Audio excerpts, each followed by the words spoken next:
Back, we have a chance to talk about, AIG and what we need to do, because to be able to, to write that many insurance contracts, Warren, and not to put up any collateral, that's got to be something that regulators at this point, right? I mean, that's why we're in this mess right now.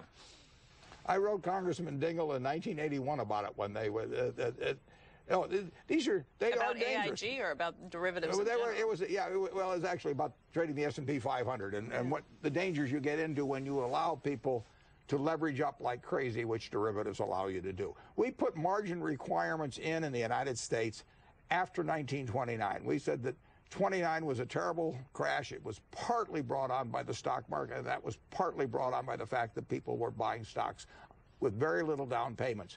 So the United States Congress said to the Fed, you regulate this thing. That's been 75 years ago. They still regulate it, but derivatives enable people entirely to get around margin regulation. They made them meaningless. And so we leveraged up the system, and we are now feeling the pain and the spread out of the pain to people who had nothing to do with it from the deleveraging of the system. And it's massive. So we need something new.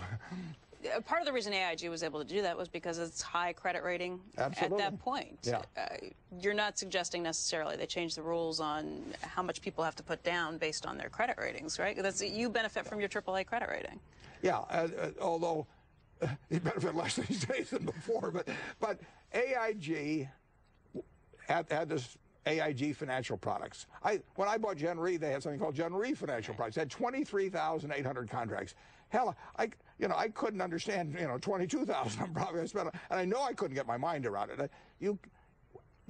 And people recorded a little profit every, that section made a profit every year supposedly, and the guy that ran it made a lot of money and everything. It probably would have busted the company if they'd kept it around. Anything where you use the credit of a great institution to go out and start doing all kinds of things that on enormous leverage gets you in trouble. Citigroup could do SIVs because everybody trusted Citigroup, and nobody even knew that, all this stuff was off balance sheet. It was a way of getting around capital requirements. You have to watch people that handle big sums of money.